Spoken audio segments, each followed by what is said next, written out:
ലോകകപ്പ് ഫുട്ബോളിലെ ആദ്യ ഫൈനലിസ്റ്റുകളെ ഇന്നറിയാം. സ്പെയിനോ ഫ്രാൻസോ? ഒന്നാം സെമിയിൽ ഫ്രാൻസും സ്പെയിനും ഇന്ന് നേർക്കുനേർ. എംബാപ്പയും ലാമിൻ യമാലും നേർക്കുന്നു. നാഷണൽ ലീഗ് സെമി ഫൈനൽ തോൽവിക്ക് മറുപടി പറയാനാണ് ഫ്രാൻസ് ഇറങ്ങുന്നത്. 2010 ശേഷം ഫൈനൽ ബർത്ത് സ്വപ്നം കണ്ട് സ്പെയിനും ഇന്ന് പന്ത് തട്ടും. ഡാളസിൽ രാത്രി 12:30-ക്കാണ് കിക്ക് ഓഫ്. വിവരങ്ങളുമായി മുഹമ്മദ് ജസീമുണ്ട്. മുഹമ്മദ് ജസീം, ഇന്ന് ഉറക്കമില്ലാത്ത രാത്രിയാണ്. ക്രിക്കറ്റ് ആരാധകരെ സംബന്ധിച്ച് ഒരു കാലത്തിൻ്റെ ആവർത്തനമാണ്. സ്പെയിൻ 2010 ശേഷം 16 വർഷങ്ങൾക്കു ശേഷം ഫൈനലിൽ സ്വപ്നം കണ്ടിറങ്ങുകയാണ്.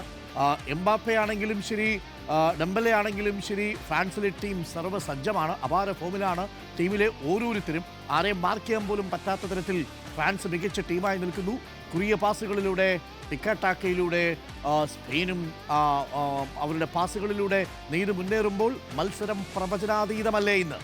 അരുൺകുമാർ, തീർച്ചയായിട്ടും ഇന്നത്തെ മത്സരം എന്ന് പറയുന്നത് ശരിക്കും ഒരു ഫൈനൽ മത്സരം കാണുന്നതിൻ്റെ ത്രില്ലിൽ തന്നെ ഇന്നത്തെ മത്സരം കാണാമെന്നുള്ളതാണ്. കാരണം യുവതാരം കിലിയൻ എംബാപ്പെ, അദ്ദേഹം ഗോളടിച്ചുകൂട്ടി ഈ ലോകകപ്പിൽ വലിയ ആവേശം തീർത്ത താരമാണ്. അതോടൊപ്പം തന്നെ ലെമീൻ യമാൽ എന്ന കൗമാര വിസ്മയം ഒരു ഭാഗത്ത് സ്പെയിനൊപ്പം നിൽക്കുന്നു. അങ്ങനെയുള്ള രണ്ട് താരങ്ങളുടെ ഒരു പോരാട്ടം കൂടിയായിട്ടാണ് സാമൂഹിക മാധ്യമങ്ങൾ ഇതിനോടകം തന്നെ ഏറ്റെടുത്ത് കഴിഞ്ഞിട്ടുണ്ട്. ലോക ഫുട്ബോൾ പ്രേമികളെല്ലാം ആ ഒരു ആവേശ പോരാട്ടത്തിന് വേണ്ടി കാത്തിരിക്കുകയാണ്. ഇന്ന് നമുക്കറിയാവുന്നതുപോലെ ഡാലസിൽ 12:30 ആണ് മത്സരം നടക്കുന്നത്. എന്തായാലും വലിയ ആവേശത്തോടെ കാത്തിരിക്കുമ്പോൾ തന്നെ സ്പെയിനെയും അർജന്റീനയും അതിൻ്റെ കളി ശൈലികൾ തന്നെയാണ് ഏറ്റവും അധികം വ്യത്യസ്തമാക്കുന്നതും. സ്പെയിൻ എന്ന് പറയുന്നത് ടിക്കി ടാക്ക എന്ന് പറയുന്നത് നേരത്തെ അരുൺകുമാർ സൂചിപ്പിച്ചതുപോലെ തന്നെയാണ്. അത് ടിക്കി ടാക്ക ശൈലിയാണ്. അവർ പൂർണ്ണമായും അതിൽ നിന്ന് മുക്തമാകാതെ പാസിട്ട് കളിക്കുന്ന ആ ഒരു ശൈലി, കുറിയ പാസുകളിലൂടെ എതിർമുഖത്തേക്ക് അടിച്ചു കയറുന്ന ഒരു ശൈലിയാണ് സ്പെയിൻ്റേത് എന്ന് പറയേണ്ടത്. എന്നാൽ ഫ്രാൻസ് എന്ന് പറയുന്നത് അതിനെയൊക്കെ തല്ലി തകർക്കാനെന്ന് വണ്ണം വലിയ രീതിയിൽ ശക്തമായ ഒരു നിരയാണ്.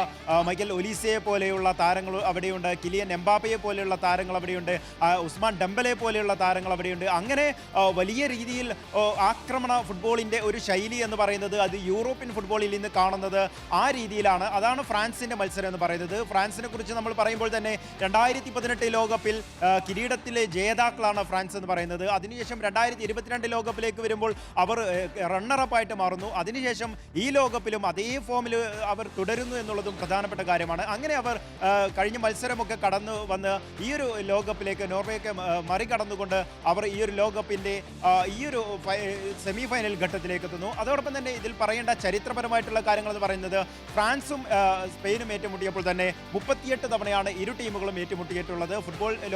ഫുട്ബോളിൻ്റെ ചരിത്രത്തിൽ അവർ ഏറ്റുമുട്ടിയത് 38 തവണയാണ്. അതിൽ 18 തവണ വിജയിച്ചത് സ്പെയിനാണ് എന്നുള്ള കാര്യമുണ്ട്.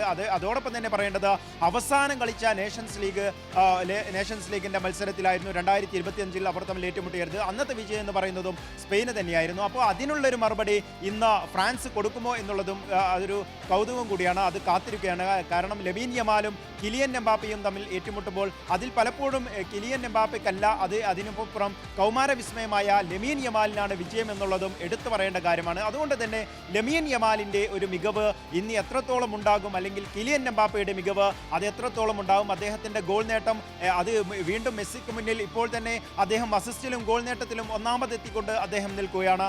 ആ ഒരു ഗോൾ നേട്ടം, ആ ഗോൾഡൻ ബൂട്ടിലേക്കുള്ള ഒരു കടന്നുവരവ് അത് കൂടുതൽ ശക്തമാക്കുവാൻ കൂടിയായിരിക്കും അദ്ദേഹത്തിൻ്റെ മത്സരം എന്ന് പറയുന്നത്. എന്തായാലും ലോകകപ്പിൽ ഇരുവരും തമ്മിൽ ഏറ്റുമുട്ടിയത് 2006 അവർ ആകെ ഏറ്റുമുട്ടിയിട്ടുള്ളത്. അന്ന് പക്ഷേ വിജയം എന്ന് പറയുന്നത് സിനദിൻ സിദാനൊക്കെ നയിച്ചിരുന്ന അന്നത്തെ ഫ്രാൻസിന് തന്നെയായിരുന്നു. അതിനുശേഷം പിന്നീട് അവർ ലോകകപ്പിൽ ഏറ്റുമുട്ടിയിട്ടില്ല എന്നുള്ളത് കൂടിയാണ്. ആ ഒരു ചരിത്രം കൂടിയാണ് 10-20 വർഷത്തിന് ശേഷം 2026 ഉണ്ടാകുന്നത് എന്നുള്ള ഒരു കൗതുകകരമായ കാര്യം കൂടിയുണ്ട്. അതുകൊണ്ട് തന്നെ യൂറോപ്പിനെ സംബന്ധിച്ചിടത്തോളം വലിയ ഒരു ആവേശത്തിൻ്റെ പോരാട്ടമായിട്ട് അവർ കാണുന്നു.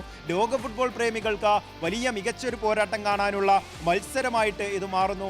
അങ്ങനെ ലോക ഫുട്ബോളിനെ തന്നെ ത്രസിപ്പിക്കുന്ന പോരാട്ടമാണ് ഒരുപക്ഷെ ഇന്ന് നടക്കുക എന്ന് പറയുന്നത്. കാരണം ഇനി ഫൈനലിലേക്കുള്ള ഒരേ ഒരു മത്സരം എന്ന് പറയുന്നത് ഇനി 2 മത്സരത്തിനപ്പുറം തീർച്ചയായിട്ടും കിരീടമാണ്.